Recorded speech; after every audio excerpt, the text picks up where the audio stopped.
معانا الرز العدني. أول حاجة الموية الفايرة، بعدين تحط الزيت، يعني 5 ملاعق زيت، يعني 5 ملاعق من الزيت.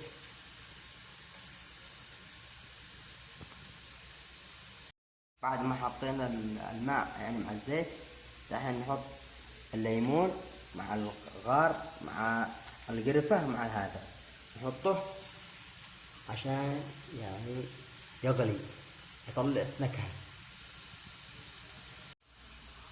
ولازم نحضر الرز، يبغى له كشنة، يعني خلطة كشنة. أول حاجة البصل المقرمش في الزيت مع رز جاهز. هنا عندنا ثوم مع زنجبيل. هنا عندنا البسباس العدني، أهم حاجة البسباس العدني. وهنا عندنا طماطم، يعني 3 حبات تعصروها. وهنا عندنا البصل تخلوه يعني صغير مع كبير. وعندنا هنا البهارات مع الفلفل مع هذا. وعندنا هنا البهارات البرياني تحطوها يعني آخر شيء. وعندنا السمن الكريستال، أحلى سمن الكريستال. وعندنا ماء الورد.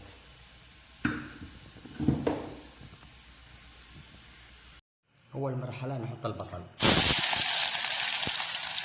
أول مرحلة نحط البصل ونحركه.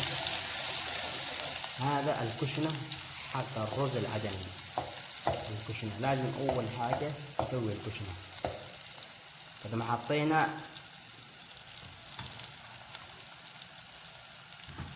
نحط البهارات المشكلة،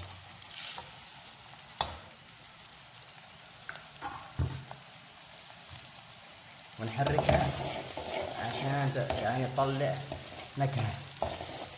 لازم البهارات الصحيحة نحركها عشان يطلع مع الرز العدني نكهة.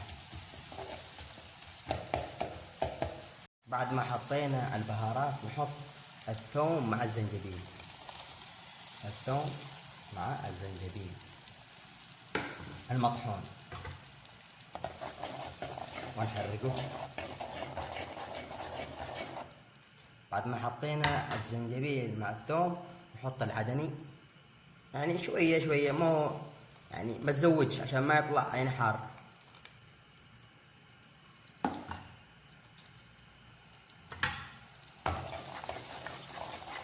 الحين نحط الطماطم، يعني 3 حبات طماطم، 4 حبات، ما في مشكلة.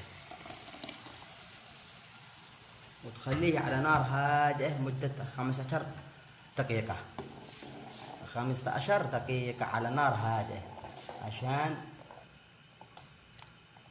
الكشنة حق الرز العدني تنضبط. ولما غلى الماء نحط الرز،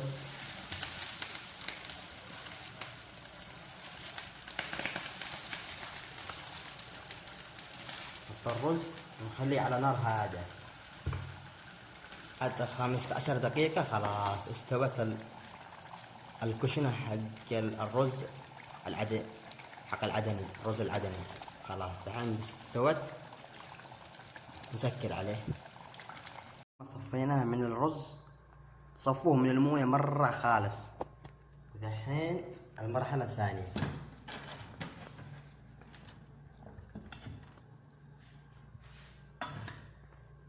سوينا نص من الرز على في القدر، نص سوينا النص.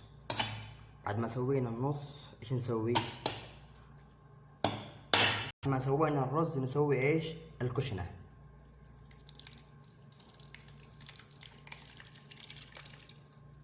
الكشنة حق الرز العدني ما سويناه لازم نخليه يكون متساوي. ما حطينا الرز النص، دحين نحط الرز الثاني الباقي. بسم الله الرحمن. بعد ما حطينا الرز نحط السمن،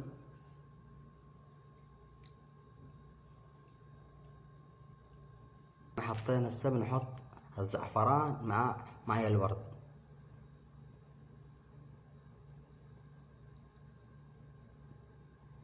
بعد ما حطينا الزعفران نحط البهارات البرياني.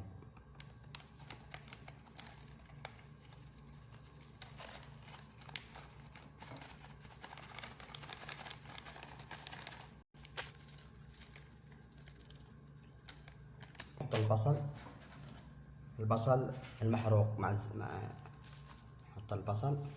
بعد ما حطينا البصل، بعد ما حطينا الزعفران حطينا ايش البصل المقرمش، هكذا نحطه على 5 دقيقة على نار هادئة. السلام عليكم ورحمة الله وبركاته.